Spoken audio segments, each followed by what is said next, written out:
안녕하세요. 즐거운 이야기를 통해 수학의 재미를 찾아보는 수다학입니다.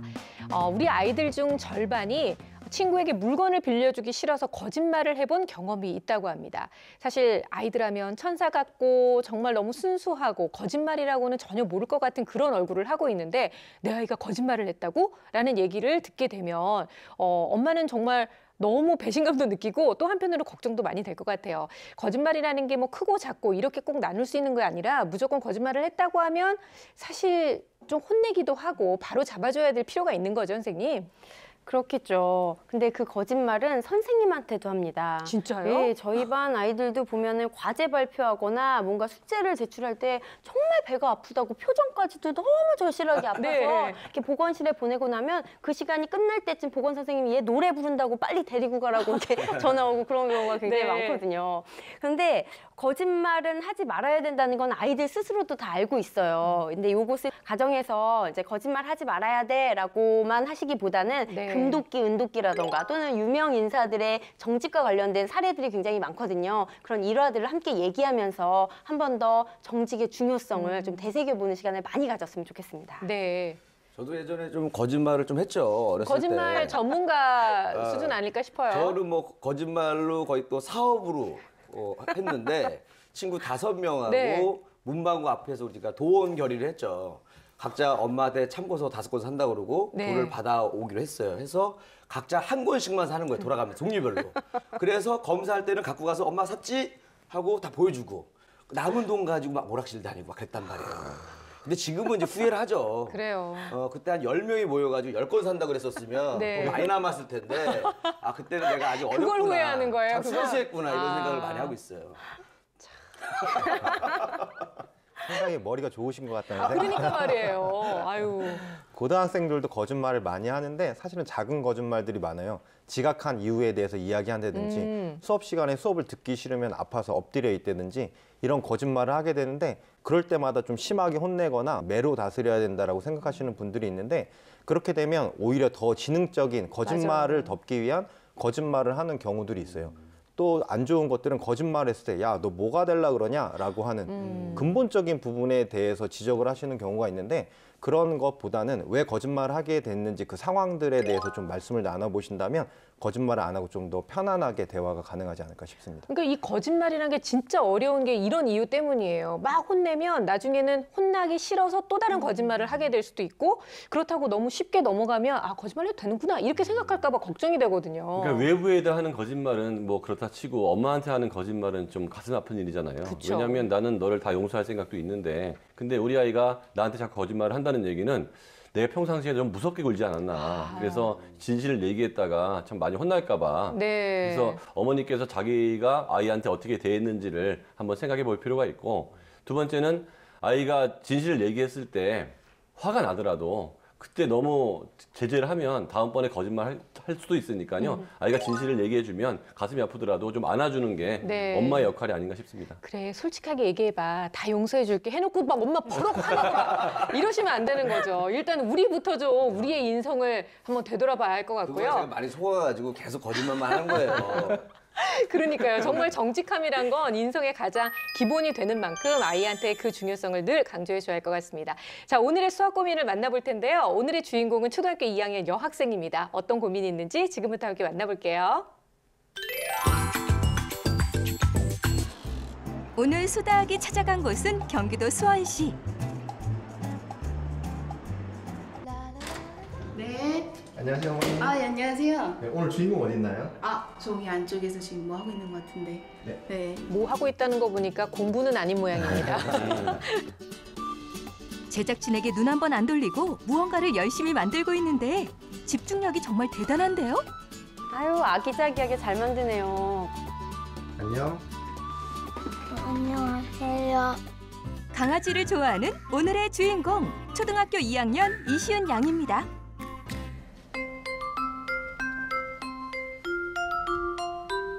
시은아 지금 뭐 만드는 거야? 몰티즈요. 왜 만들고 있어? 강아지 좋아해서 제가 만들어 보고 있어요. 요즘 시은이가 푹 빠진 것은 바로 강아지. 직접 만든 강아지 모형부터 갖가지 인형까지 집안 곳곳에 강아지 관련 물건이 정말 많습니다. 이렇게 강아지를 좋아하는 시은이의 꿈은 과연 뭘까요? 강아지에 대한 일인데 강아지랑 수학 관계가 있는지 모르겠어요. 강아지뿐만 아니라 거의 모든 직업에 수학을 빼놓고는 이야기할 수 없는데 그걸 아직 모르는 것 같습니다. 그렇죠. 그거를 깨닫게 되려면 어른이 돼야 되는 것 같아요. 그럼 강아지를 좋아하는 시은이의 공부하는 모습은 어떨까 지켜보려는 순간 엄마! 응? 이리 와봐. 잠깐만. 왜? 엄청 잘했네? 엄마 근데 있잖아 강아지 사주면 갑자기 엄마에게 강아지를 사달라고 조르기 시작합니다. 강아지는 시은이가 스스로 강아지를 뭐 씻기고 먹이주고 똥도 치워주고 그럴 수 있을 때 해야 되지 않을까? 좀 있어야 될 것 같은데. 그러면은 혼이 6학년 되면은 키우면 안 돼? 그때 시은이가 할 수 있으면. 할 수 있을 것 같아 그때는. 그러면 그때 가서 결정하면 되지. 엄마들이 아이들이 뭐 요구할 때 바로바로 안 들어주는 거는 아이 정서 개발에 굉장히 도움이 됩니다. 네. 요즘 아이들이 바로 들어줘가지고 그 성격이 급해지는 경우가 많아요. 돼, 안 돼라고 바로 답을 하지 않고 이러면 어떨까, 저러면 어떨까 이렇게 아이의 판단의 자율성을 주면서 피드백을 주시는 게 참 잘하고 계시는 것 같아요. 네. 강아지는 이제 지나다니는 강아지를 보면 이제 처음에 호기심을 가졌었어요. 이제 또 워낙 좋아하다 보니까 이제 그 관련돼서 앞으로는 나는 강아지 관련된 직업을 갖고 싶다. 그런 일을 하고 싶다는 얘기도 하더라고요. 근데 이제 학습이나 이런 걸 하다 보면은 어떤 동기나 이런 걸 부여하기가 좀 어렵잖아요. 수학이 필요하다라고 얘기를 하거나 이제 다른 과목이 필요하다고 얘기를 하면 나는 동물 관련된 거를 할 건데 그게 왜 필요해? 라는 식으로 얘기는 하더라고요. 저럴 때 진짜 말문이 막히거든요. 뭐라고 얘기를 꼭 집어서 해줄 수는 없는데. 강아지 관련 책 속에 필기까지 할 정도로 강아지에 푹 빠진 시은이. 시은아, 강아지도 좋지만 공부는 대체 언제 하는 거니? 시은이 뭐해? 책 읽고 있는. 결국 엄마가 직접 나섭니다. 그것도 좋은데 먼저 해야 될 게 있지 않나? 계획표가 있잖아. 응. 그거 보자. 한번 오늘 어디까지 했는지 이거 보고 그다음에 읽는 게 어때? 알겠어. 시은이와 함께 짠 계획표를 펼쳐보는데요. 플레이 했고 독서 활동. 독서 했고 그러면 이제 수학하면 되네. 그럼 수학 볼까? 시은이가 수학 중에는 연산 어려워하니까 오늘 이거 한번 풀어보자. 자. 다행히 엄마가 정해준 공부량은 계획표에 따라 성실히 잘 해나간다고 합니다. 근데 보통 뭐 하기 싫어하고 이런 모습은 아닌 것 같아요. 책을 펼치자마자 바로 문제를 풀기 시작하는 시은이.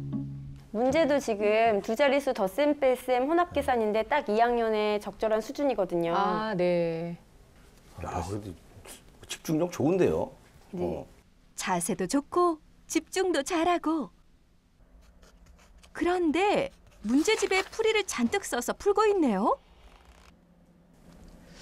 그래도 어딘가 모르게 막히는 구석이 좀 있는 것 같아요. 연습장 쓰지 않고 저렇게 문제집 안에 빽빽하게 쓰니까 좀 쓰다가 헷갈릴 것 같아요.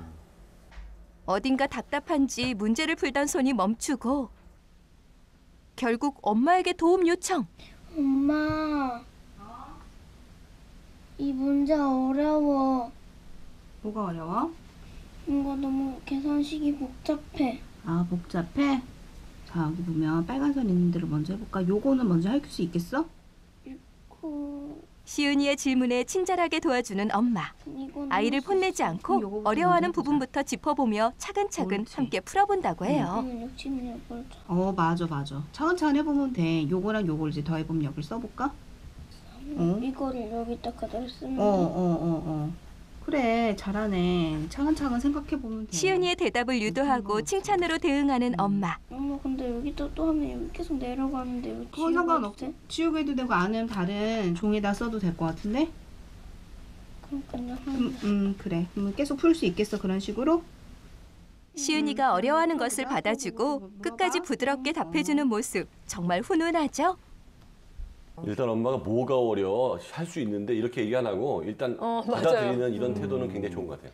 너 이 전 문제도 했는데 왜 이걸 몰라? 똑같은 건데. 어머니 지도 방식이 정말 훌륭한 것 같아요. 시은이가 질문한 문제는 연산 문제. 하지만 그렇게 어려워 보이는 문제는 아니었는데 시은아, 연산이 어려운 거야? 계속 더하다 보면 헷갈릴 때도 있고 계속 더하고 빼면은 이제 어지럽고 약간 하기 싫어져요. 연산만 보면 어지럽고 하기 싫다는 시은이. 다행히 오늘은 엄마가 쉬는 날이라 공부를 봐줄 수 있었지만 평소에는 일을 하느라 공부를 봐주기 힘들어 대책이 필요한 상황이라고 합니다. 문제풀이가 끝난 후 엄마와의 채점 시간. 좀 맞는가 싶더니 슬슬 오답이 보이기 시작합니다. 또 그냥 쫙 못 끄시고 또 어머니가 또 별표로 저렇게 또 상처받을까 봐. 어려웠어, 풀 때? 몇 개 좀 어려웠어. 우리 어려운 거를 쉽게 만들려면 몇 번 꾸준히 해보면 더 쉬워지거든? 어려운 거 몇 개 해서 지금 같은 유형으로 해서 한번 풀어볼까? 다시 한번? 엄마 저기서 한번 뽑아줄게, 문제은행 같은 데서. 해볼 수 있겠어? 그래. 채점이 끝나자 인터넷으로 무언가를 하기 시작하는 엄마. 지금 보고 있는 사이트는 무료로 배포하는 문제은행 사이트라고 하는데요. 야, 이거 희진 선생님이 그동안 많이 얘기하셨던 맞아요. 건데 실제로 이렇게 실천하시는 분은 또 처음 뵌 것 같아요. 평소 어머니는 시은이가 어려워하는 유형의 문제를 무료 문제은행 사이트에서 간추린 후에 해당 문제들로 문제지를 만들어 다시 풀게 하면서 반복 학습을 시킨다고 합니다. 실제로 원하는 유형의 문제만 쏙쏙 모아 뽑을 수 있고 게다가 무료라고 하니 정말 유용한 것 같죠? 다행히 이런 노력 덕분인지 아직까지는 학교 성적에 큰 문제도 없고 수업 진도도 잘 따라가고 있다고 하는데 어머니, 그럼 대체 고민이 뭔가요? 아무래도 제가 이제 맞벌이다 보니까 계속 옆에 붙어서 공부를 체크해 줄 수가 없어요. 사실 모든 부모님들이 바라는 게 이제 스스로 공부했으면 좋겠다는 마음이 있잖아요. 그래서 자기주도 학습을 어떻게 하면 잘할 수 있을지 그게 좀 고민이 되고 그냥 그런 고민을 하다 보니 여러 가지를 보면서 시은이가 이제 뭐 얘기를 하면서 계획도 짜고 하지만 이 방향이 맞는지 혹시 부족한 점은 없는지 이런 부분이 사실 고민이 됩니다. 그러게요. 동기부여를 좀 시켜줄 수 있는 방법을 찾는다면 시윤이가 훨씬 더 잘 적응할 수 있을 것 같아요. 엄마가 옆에 있을 때와 없을 때 큰 차이가 있다는 시은이. 기본 실력은 있지만 연산은 어렵고 또 강아지에 푹 빠져 수학 공부에 동기부여가 안 돼 흥미가 뚝 떨어진 시은이를 도와줄 방법. 수학 선생님들 알려주세요. 네, 오늘 주인공 초등학교 2학년 시은이를 만나봤습니다. 저는요, 4년 전 저희 집으로 돌아간 것 같은 느낌이었어요. 저희 딸하고 똑같았어요. 진짜 강아지 책만 읽고 강아지만 보고 강아지 그림만 그리고 나는 강아지 일을 할 건데 내가 왜 수학을 배워야 돼? 이런 똑같은 질문을 했었거든요. 정말 이럴 때 막막했어요, 선생님. 이럴 때 뭐라고 얘기를 해줘야 되는 거예요? 그렇죠. 동물 관련 일을 할 건데 수학을 왜 해요? 이런 질문 자체가 이미 수학에 대한 흥미도 없고 그렇죠. 하기 싫다는 거잖아요. 예, 전혀 안 된 거예요. 관련이 없잖아요. 라잖아요.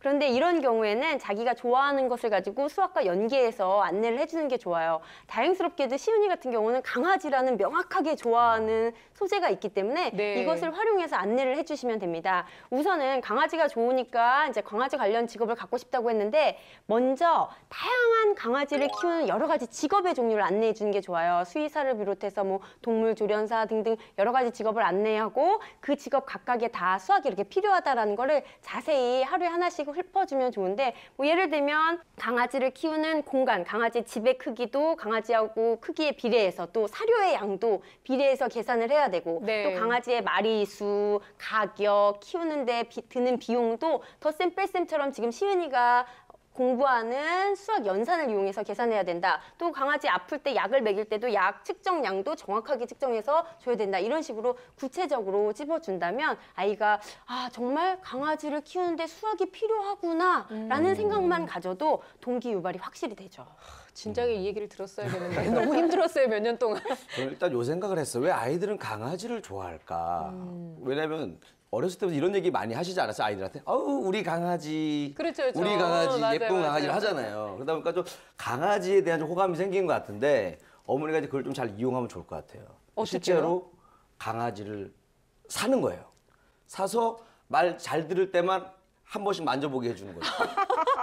잘했어. 약속 지켰으니까 한번 만져본 거야.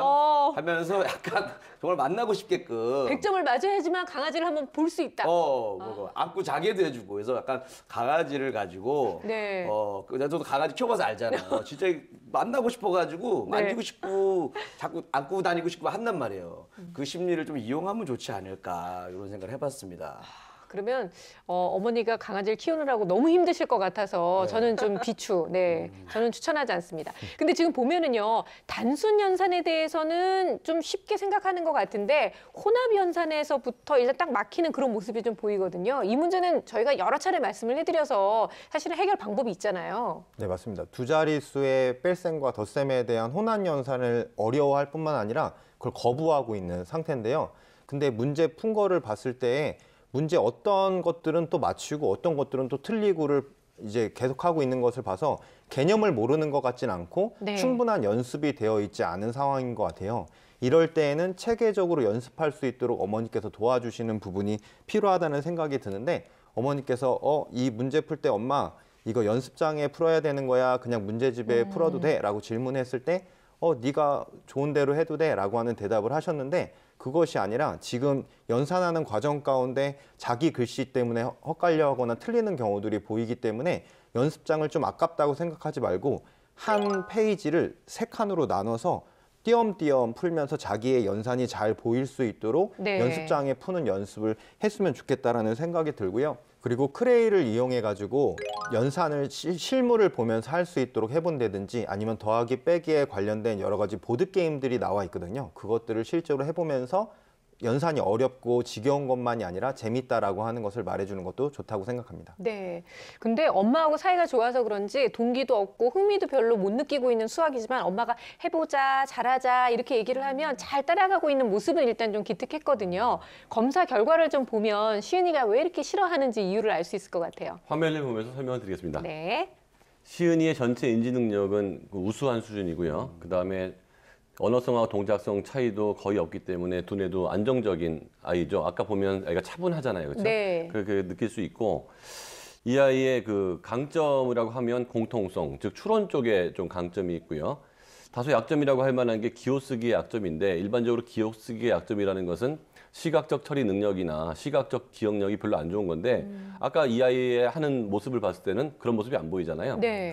그래서 이 시각적 처리 능력을 보여주는 또 다른 지표를 봤더니 그건 굉장히 높았어요. 그래서 기호쓰기만 약하기 때문에 이거는 그렇게 신경 쓸 필요 없겠다. 왜냐하면 꼼꼼하게 적다 보니까 늦어질 뿐이지 실제로 능력이 나쁘진 않다고 볼 수 있어서 전체적인 인지 능력은 측정된 것보다 약간 더 높을 수도 있다고 볼 수 있을 것 같고요. 시은이의 수학 성취도 보면 후행은 85, 현행은 60, 전체적으로 72 정도 되는데요. 후행을 보면 추론력이 뛰어나다고 나오고요. 그다음에 그 현행을 보면 문제 해결 능력이 부족하다. 약간 끈기가 부족하다고 하는데 꾸준하게 연산을 시키면 잘할 애거든요. 근데 그거에 비해서 강아지만 좋아하고 공부를 좀 안 하고 있었기 때문에 지금부터 하면 그 연산 실력이든 수학 실력이 올라갈 수 있을 것 같아서 매일 한 40분 이상씩 체계적으로 학습을 갖는 시간이 필요할 거라고 보입니다. 지금 현재 입장에서 보면 장래 희망도 좀 뚜렷하고 그게 이제 공부를 할 수 있는 동기가 될 수도 있을 거거든요. 하지만 수의사가 되려고 그러면 수학을 잘해야 수의학과에 들어갈 수 있다는 거를 아이가 현재 이해하든 못하든 계속 얘기를 해주면 돼요. 그럼 언젠가 수학과 수의사가 연결할 수 있다는 그런 것들을 아이가 느끼기 때문에 현재 이해하지 못한다고 해서 나중에 얘기할 게 아니고 계속 얘기했으면 좋겠고요. 그다음에 아이의 꿈이 사실 이렇게 저렇게 많이 바뀌거든요. 그렇죠. 그래서 지금 아무리 얘가 강아지 해도 계속 안 갈 수 있기 때문에 사실 국어, 영어, 수학, 특히 수학은 어떤 것을 전공하더라도 가장 중요한 과목이어서 이 아이한테 수학 공부를 꾸준히 시켜서 이 아이가 꿈이 바뀌었을 때도 그 수학 때문에 그 꿈을 이루지 못하지 않게 어머니 도와주셨으면 좋겠습니다. 네, 일단 결과를 보니까 후행은 잘 다져진 것 같고 지금 현행에서 좀 어려움이 있는 것 같아요. 놓친 문제들 좀 살펴보셨어요? 네, 2학년 1학기는 아주 잘하고 있어요. 문제를 2번, 13번이 틀렸는데 이게 덧셈과 뺄셈을 활용한 미지의 어떤 수를 구하는 문제였거든요. 보면 덧셈, 뺄셈 개념은 잘 알고 있는데 네. 미지수, 네모 이런 새로운 개념들이 나오면 조금 헷갈려서 적용하는데 어려움을 느꼈던 것 같아요. 그래서 이제 자기가 풀던 유형이 아닌 다른 유형이 오면 좀 혼동을 했던 것 같고요. 그리고 현행 같은 거 2학년 2학기 같은 경우는 지금 20문제 중에 9문제를 틀렸거든요. 보면 12번, 18번 문제 같은 경우는 자릿수 문제를 틀렸고 그리고 4번과 16번 문제는 그림이나 도표를 활용해서 푸는 문제였는데 10번, 13번 문제는 같은 개념인데 더 어려운 수준인데 맞췄단 말이죠. 네. 그러니까 개념을 모르는 건 아니고 이런 유형의 문제를 조금 적응하거나 이해하는 데 어려움을 느꼈던 것 같아요. 그래서 이 친구 같은 경우는 새로운 여러 가지 유형을 많이 접해보고 문제풀이를 해보는 경험을 늘리는 게 필요합니다. 네.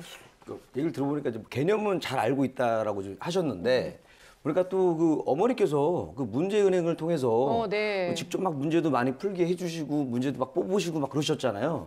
근데 선생님이 또 문제를 더 많이 풀게 해야 된다고 하는데 도대체 얼마나 문제를 많이 풀어야 되는지 좀 궁금해요. 아니 진짜 고민이 좀 되는 부분이네요. 근데 어머니가 사실 이렇게 딱 끼고 문제도 좀 뽑아주고 문제 푸는 것도 지켜보고 채점해주고 이럴 수 있는 날이 일주일에 딱 하루밖에 없다고 그래요. 그 외에 다른 날들은 본인이 창의력 수학이나 사고력 수학 같은 것만 지금 하고 있는 그런 상태이기 때문에 아무래도 오늘 저희가 이제 그 성취도 평가를 한 문제는 아이가 좀 익숙하지 않았을 수도 있겠다는 생각이 좀 들긴 하거든요. 이런 상황을 좀 고려해서 시은이한테 좀 편안한 학습법을 가르쳐 줄 필요가 있을 것 같습니다. 네, 지금 시은이가 사고력 문제에 대해서 푸는 거는 참 잘하고 있는 부분인데요. 거기에 제가 한 가지 팁을 드리자면 어머니께서 시은이를 만나는 시간이 일주일에 한 번 정도밖에 없다라고 이야기를 했어요. 그때에는 좀 개념 중심으로 좀 공부를 할 수 있도록 도와주셨으면 좋겠어요. 그 이유는 기본적인 베이스가 되어 있지 않은 상태에서 사고력에 관련된 문제만 풀다 보면 나중에는 사고력 문제도 잘 못 풀 수 있거든요. 그래서 교과서를 중심으로 개념과 문제풀이를 할 수 있는 다양한 방법이 나와 있는 것들을 어머니께서 같이 함께 해주시면서 개념은 이러하구나, 이러한 개념의 문제는 이렇게 푸는구나 라고 하는 것을 같이 차분하게 할 수 있도록 도와주시면 좋을 것 같고요. 그 다음에 각각의 유형별 연습이 좀 필요하다라는 생각이 들어서 유형별 문제집들이 워낙 많이 나와 있거든요. 수준별, 유형별로 나와 있는 문제집을 같이 가셔서 자기에게 맞는 문제집을 골라서 선정해서 같이 풀 수 있도록 도와주시면 좋겠고, 지금 어머니가 참 잘하고 계신 게 문제은행식의 문제를 뽑아서 풀고 있단 말이죠. 근데 그거를 한 번만 뽑아주시는 것이 아니라 일주일치를 이제 계획을 잡으셔서 하루에는 요 정도의 양을 이렇게 풀면 되겠다라고 하는 체계를 잡아주셔서 그 문제를 풀 수 있도록 일주일 계획을 잡아주시고 확인하셨으면 좋겠고, 만약에 그렇게 문제를 뽑아주시려면 이제 큰 문제점이 될 수 있는 부분이 그때는 그 당시에는 그 문제를 풀었는데 그 프린트를 버려버리면 어떤 문제를 잘 풀고 못 푸는지에 대한 확인이 안 될 수 있기 때문에 그 프린트들을 잘 모아서 잘 푼 부분과 못 푼 부분에 대한 피드백이 정확하게 이루어질 수 있도록 도움을 주시는 것을 추천합니다. 네. 그 시은이 어머니께서 시은이가 자기주도 학습이 됐으면 참 좋겠다고 얘기하는데 사실 2학년이 자기주도 할 수 있는 아이가 별로 없을 거고 특히 아직 얘는 습관도 안 들어있기 때문에 더 힘들 것 같거든요. 네. 그러면 처음엔 따라하기를 해줘야 되는데요. 어머니께서 좀 자세하게 아이한테 계획을 짜줄 필요가 있는 것 같아요. 일주일에 일정한 시간 공부하라고 했으니까 그러면 하루에 40분을 하자. 그러면 그중에서 한 15분은 뭐 문제를 풀고 15분은 뭘 하자. 채점은 요때 하는 거야. 근데 그때 15분 안에 충분히 풀 수 있는 문제를 줘야 돼요. 빡빡하게 푸는 게 아니고요. 그래서 내가 이걸 해냈구나라는 느낌을 갖게 해주는 게 좋을 것 같고, 그 다음에 문제집에 푼 거를 연습장에 옮기든 연습장에 푼 거를 다른 깨끗한 종이에 옮길 때도 어떻게 옮기는지를 시범적으로 한번 보여줄 필요가 있다는 거죠. 그래서 한번 보여주고 따라해야지 아무것도 모르는 아이가 알아서 할 수는 없거든요. 그래서 이런 계획을 좀 섬세하게 짜주면 아이가 따라하다 습관이 잡힐 거고 그러면 자기주도가 좀 일어날 거고요. 만약에 어머니가 이게 세세하게 해주기 힘들다면은 공부방이나 이런 걸 세세하게 해줄 수 있는 선생님한테 맡겨서 익숙해지고 난 다음에는 그다음부터 혼자 할 수 있을 것 같아요.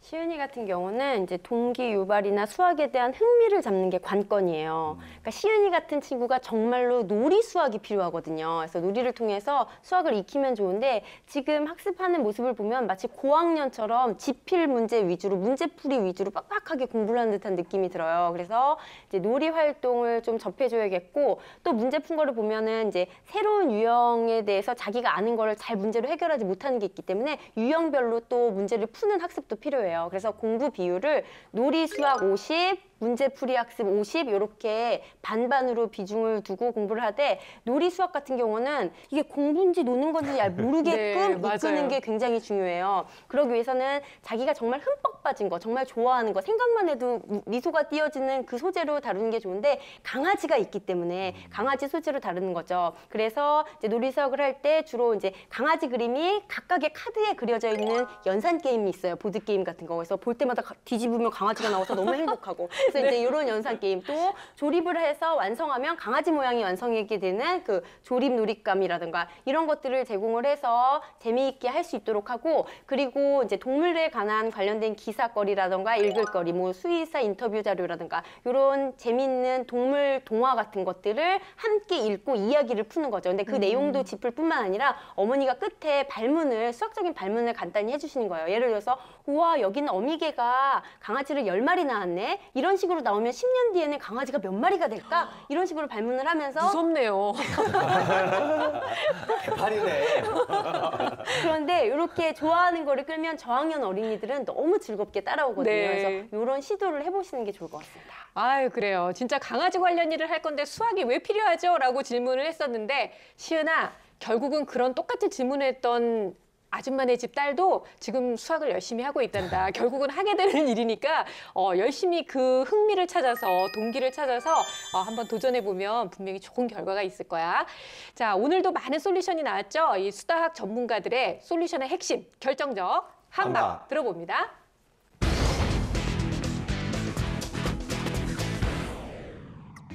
제 결정적 한방은 놀이 수학입니다. 시은이는 교과서 속의 놀이 활동만 꺼내서 수학에 대한 흥미를 키웠으면 좋겠습니다. 제 결정적 한방은 적성보다 실력입니다. 많은 어머니들께서 아이의 적성을 찾아주려고 노력을 하는데요. 실력이 좋아지면 무엇이든지 할 수 있습니다. 제 결정적 한방은 원리 찾기입니다. 시은이가 질문을 했을 때 구체적인 문제풀이 방법을 가르쳐주기보다는 원리를 찾을 수 있도록 도와주시기 바랍니다.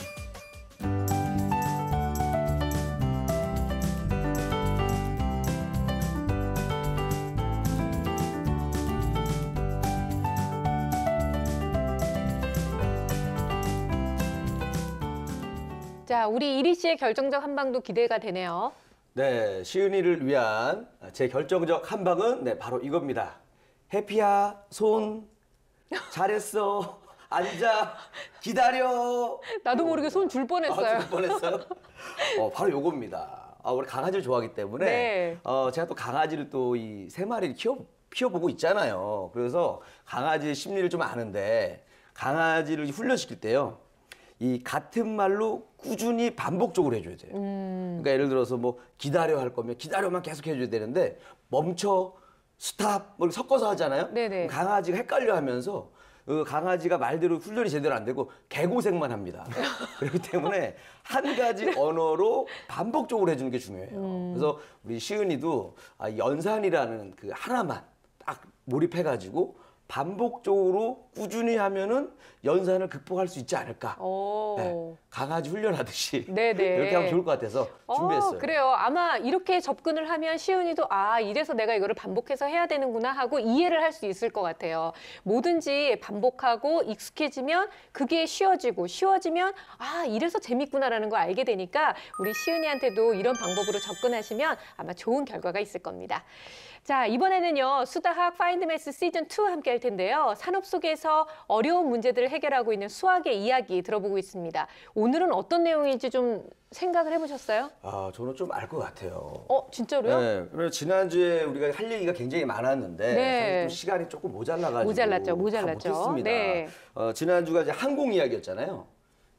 그러다가 이제 우주 이야기를 좀 하려다가 좀 시간이 모자라가지고 못했는데 사실 그 우주하고 수학은 관련성이 굉장히 많습니다. 맞아요, 왜냐면은 맞아요. 제가 그 수학 시간에 가만히 듣고 있으면은 우주에 혼자 붕 떠 있는 그런 느낌을 많이 받았어요. 그래서 아, 수학하고 우주는 정말 관련이 많다라는 거를 그때부터 알았거든요. 수학 때문에 우주에 떠 있는 듯한 그런 느낌을 받았다. 그렇죠. 정말 과연 연결고리가 되는 걸까요? 사실 우주와 관련된 연구는 옛날부터 전 세계적으로 꾸준히 활발하게 이루어지고 있었잖아요. 과연 우주와 관련된 또 수학 이야기는 어떤 게 숨겨져 있는지 지금부터 함께 만나보겠습니다.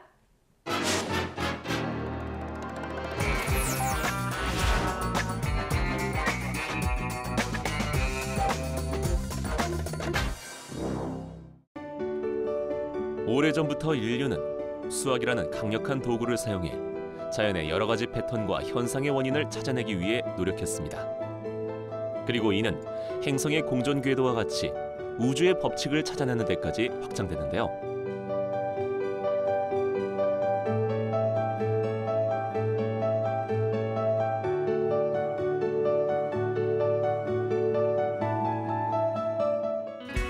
(1969년 7월) 인류 최초로 달 착륙에 성공한 아폴로 11호의 발사 순간. 당시 지상 통제실 맨 앞자리를 차지하고 있었던 건 다름 아닌 수학자들. 그리고 모니터에는 수학자들이 계산한 우주선의 궤도가 올라와 있었습니다.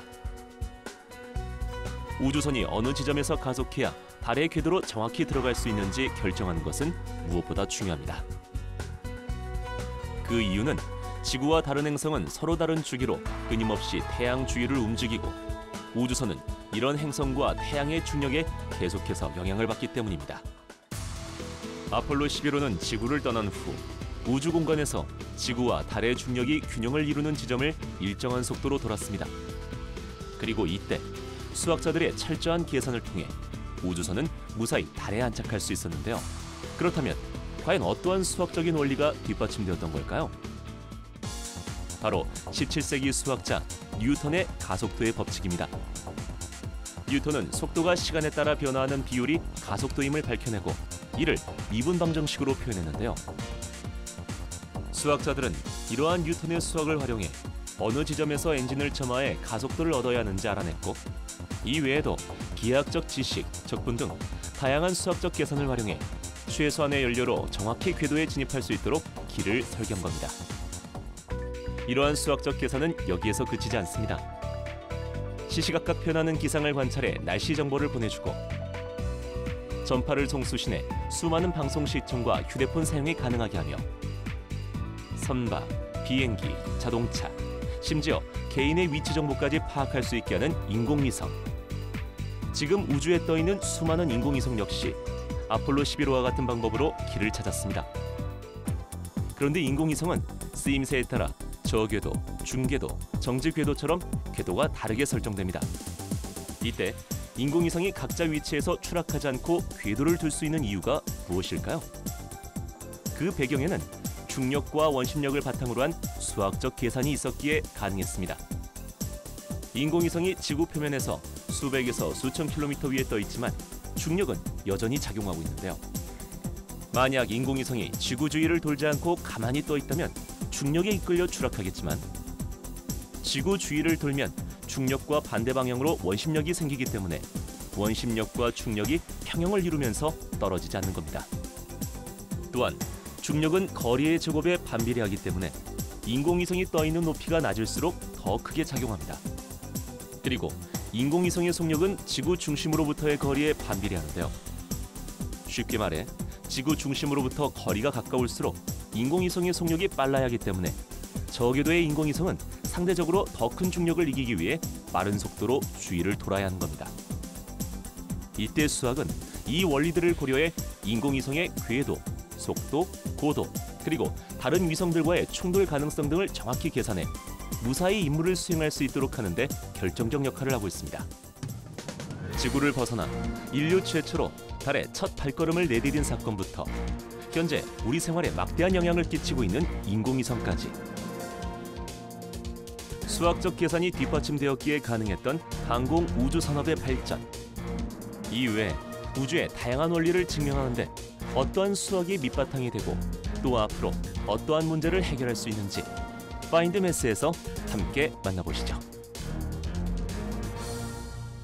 저는요, 이 인공위성을 볼 때마다 와, 저게 어떻게 떨어지지 않고 계속 저렇게 궤도를 돌 수 있을까라고 생각을 했었는데 이 문제를 해결한 것도 결국은 수학이라는 거잖아요. 우리가 우주하면 과학 이렇게만 생각을 많이 했는데 결국은 이 문제 해결에 수학이 다 숨겨져 있었던 거죠. 그렇죠. 수학이 항공우주 산업에 큰 역할을 한 거는 또 다른 예들이 굉장히 많죠. 예를 들어서 인공위성을 쏘아 올리려면 뭘 정확히 알아야 돼요? 행성의 궤도를 알아야 된단 말이죠. 이 행성의 궤도를 알아낸 사람이 바로 요하네스 케플러인데요. 케플러는 천문학자이자 수학자였습니다. 그래서 관측을 통해서 행성의 궤도가 타원이라는 걸 밝혀냈거든요. 그래서 사람들이 이 소식을 듣고 굉장히 충격에 빠졌죠. 그동안 원 모양으로 도는 줄 알았는데 네. 타원이었단 말이야. 그래서 굉장히 질문을 많이 했는데 그때 당시 수학적으로 설명할 방법이 없어서 설명을 못했어요. 그래서 과학계의 난제로 남았는데 아이작 뉴턴이 이 행성의 궤도가 타원인 이유를 설명했습니다. 네. 이제 본인의 책에서 그것을 설명했고 이제 그 설명과 동시에 유율법이라는 것을 소개했는데요. 이 유율법이 현재의 미분법하고 원리가 비슷해요. 이제 형태는 좀 다른데 그때 당시 벌써 미분에 대해서 생각을 했던 거죠.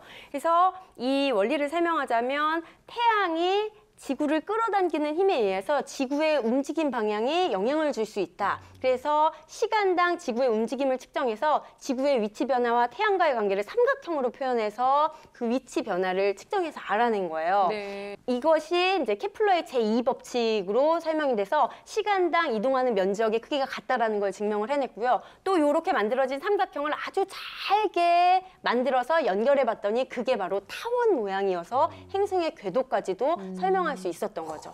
그러니까 이런 수학적인 뒷받침으로 인해서 지금 인공위성을 정확하게 쏘아 올리고 활용하는 그 예로부터 수학으로 이런 과학계의 난제까지도 다 해결할 수 있었다는 걸 알 수 있습니다. 진짜 대단하네요. 또 아는 사람 나오니까 또 반갑네요. 또 뉴턴. 많이 들어봤잖아요. 그죠? 근데 보면은 그 당시 사람들은 있잖아요. 약간 좀 겸업을 하시는 분들이 많았던 것 같아요. 보면은 뭐 수학자이면서 뭐 물리학자. 뭐 건축도 하고. 맞아요. 수학자이면서 뭐 천문학자 이러는데 그 당시에는 좀 수학자들도 좀 먹고 살기가 힘들었나 봐요. 자리를 잘 못 잡았나 봐. 왜냐면 저도 개그가 잘 안 풀리니까 자꾸 직업이 많아지거든요. 그 당시 분들도 좀 그런 게 아닌가. 어떻게 생각하세요? 여기서 역사에 대한 이해가 있으면 좀 쉬워지는데요. 네. 제 중세 시대에는 그 신학이 되게 중요했어요. 그래서 그 당시에 대학이 중세 시대 처음 만들어졌는데 사강모 있죠. 졸업할 때 받는 네. 사강모. 그게 의학, 법학, 철학, 신학입니다. 그래서 사강모가 대학에서 필요해서 4가지 학문이 있었는데 이게 신이 세상을 지배하는 세상에서 사람의 이성이 신을 대체하기 위해서 신학이 좀 쇠퇴하면서 이 철학을 했던 사람들이 신을 대체하기 위해서는 인간의 이성, 정확함, 과학 이걸로 대체하고 싶었던 거예요. 그래서 가장 정확하고 논리적인 과목이 수학이었고 수학을 중심으로 한 물리학, 천문학, 화학 이런 것들이 세상을 설명하는 또 다른 방식으로 나왔기 때문에 그 당시 철학하는 사람들이 요 요건을 다 같이 공부한 거예요. 네. 그래서 이런 그 우주항공 뒤에 수학이라는 게 있었고 이런 수학은 앞으로도 더 많이 발전할 수 있는 우주항공에서 큰 역할을 할 거라고 보입니다. 저는 우주 비행에서요. 가는 게 더 대단한 게 아니라 돌아오는데 아무 사고 없이 돌아온다는 게 더 신기한 것 같아요. 사실 앞으로는 뭐 미래에는 민간인도 우주여행을 할 수 있게 되는 그런 때가 온다고 하잖아요. 그러면 그런 과정으로 다 생각할 때 발사체도 만들고 또 연구도 해야 되고 설계도 해야 되고 여러 가지 과정이 있는데 분명히 또 수학이 하게 될 일이 더 많아지겠죠? 맞습니다. 우주항공 산업에서 개발하고 설계하고 가상 실험을 하고 발사를 하고 이 모든 과정이 상당히 길고 복잡하기 때문에 그 과정 가운데 들어가 있는 수학적인 계산이 없다면 안전하게 발사체가 발사가 되고 다시 돌아오는 일들은 네. 쉽지 않을 텐데요. 예를 들어서 고가의 우주선이 운항을 할 때 부품 하나가 문제가 생겨도 엄청나게 큰 손실을 가져올 수 있기 때문에 그렇죠. 네. 부품이 만약에 고장났을 때 예비할 수 있는 부품을 몇 개 실을 것인가 라고 하는 부분도 상당히 중요한데 그것이 생각보다 그렇게 쉽지는 않습니다. 예를 들어서 우주선이 일주일 동안 운항을 하게 될 때 부품 하나가 이틀 동안 사용할 수 있는 거라고 하면은 4개의 부품만 실으면 운항이 잘 될 거라고 생각을 하는데 실제적으로는 이틀 동안이 아닌 1초 만에 망가질 수도 있고 그렇죠. 3일 네. 동안 그것이 잘 운영이 될 수 있기 때문에 여러 가지 변수들을 생각해서 그리고 부품이 하나가 아니라 수천 개, 수억 개의 부품들이 얼마만큼 작동할 것인가라고 하는 것을 생각해야 될 때에 우리는 각각의 경우들을 따져야 되는데 그때 바로 우리의 확률이라고 하는 것이 네. 사용되게 됩니다. 그렇게 돼서 그 수많은 부품들의 수명이 모두 일주일을 넘어서 안전하게 돌아올 수 있도록 할 확률을 1이 가깝게 갈 수 있도록, 즉 100%에 가깝게 해야지만 우리가 안전한 운항을 끝낼 수 있다라고 네. 이야기할 수 있을 텐데 실질적인 사례에서는 더 어려움을 겪게 돼요. 왜냐하면 A라고 하는 부품이 제대로 작동하지 않을 때 B라고 하는 것이 작동할 것인가 아닐까라고 하는 각각의 확률들을 네. 계산해서 수만 개의 경우의 수를 생각하게 될 때 수학이 큰 역할을 하게 되는 거고요. 그런 것들을 모두 생각해서 적절한 모델을 만들고 확률을 계산하는 것이 수학의 역할이 될 것입니다.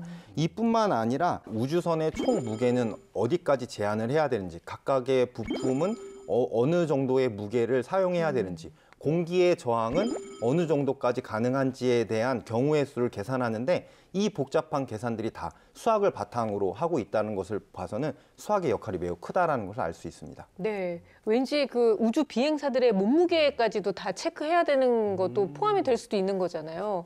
와, 진짜 여러 가지 경우의 수를 생각을 해야 되는 거네요. 근데 지난 시간에 저희가 항공우주와 관련된 직업들이 굉장히 유망하다 이런 얘기를 했는데 인공위성과 관련된 직업들도 당연히 전망이 좋겠죠, 선생님? 지금 전 세계가 경쟁적으로 인공위성을 발사하고 있는데 그거는 인공위성에 대한 수요가 지금 굉장히 크다는 얘기거든요. 네. 지구 반대편에 있는 나라의 상황을 지금 알 수도 있고 통신도 할 수 있고 그다음에 내비게이션을 이용할 수도 있고요. 그다음에 비행기가 자동 항법 장치에 의해서 날아다닐 수도 있고 정말 인공위성이 우리에게 주는 그 혜택은 어마무지하게 많고 그런데 그렇기 때문에 이를 통한 산업도 굉장히 다 커지고 있는 게 현실이거든요. 근데 인공위성을 만들기까지에는 정말 이 하나가 너무 고가인데다가 그 다음에 실패했을 때 우리한테 주는 손해가 너무 크기 때문에 만들어보고 해체하고 이걸 여러 번 반복해서 인공위성을 만들고요. 인공위성을 발사한 후에도 그 예측할 수 없는 극한의 상황에서 이게 견뎌나가야 되기 때문에 궤도 환경 실험도 해야 되고 발사 환경 실험도 해야 되고 전파 환경 실험도 해야 되기 때문에 여기서 많은 실험 속에서 수학이 이것들을 검증하고 만드는데 도움을 굉장히 많이 주고 있다고 합니다. 이런 업무를 하는 사람을 인공위성 개발원이라고 하는데요. 인공위성 개발원이 되기 위해서는 수학과 확률에 대한 기본적인 능력과 호기심이 있어야 되는 거는 당연하고요. 대부분의 4차 산업혁명에서 나타나는 직업군이 마찬가지인 것처럼 어느 한 분야를 전공한 사람이라기보다는 여러 부분을 전공한 사람들이 모여서 하나의 인공위성 개발원 역할을 하고 있는데 네. 예를 들어서 컴퓨터 관련된 사람들은 이 소프트웨어를 관장할 거고요. 통신 기계를 만드는 사람들은 전자공학을 전공한 사람들이고 궤도나 인공위성 본질적인 거에 관련이 있는 사람들은 항공우주학과 출신들이 네. 그런 일들을 해서 이들끼리 협업을 통해서 인공위성이 만들어지고 발사되는 거죠. 1992년도 우리나라에서 첫 번째 인공위성인 우리별 1호를 발사한 이후에 우리나라도 지속적으로 이쪽에 투자를 늘리고 있고 좀 앞으로도 계속 발사할 계획을 갖고 있는데요.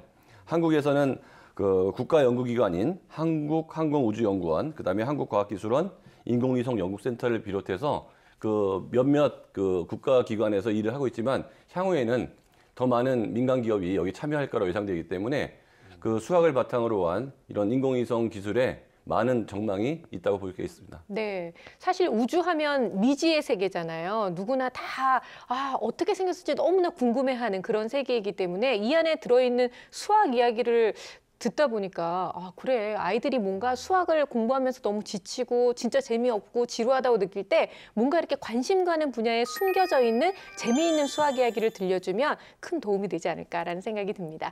자, 오늘 수다학은 여기까지고요. 저희는 다음 시간에 더 즐거운 수학 이야기 가지고 찾아오겠습니다. 여러분들의 수학 고민은 늘 저희 홈페이지를 통해서 남겨주시는 거 잊지 마세요. 저희가 속 시원하게 해결해 드리겠습니다. 다음 시간에 뵙겠습니다. 고맙습니다.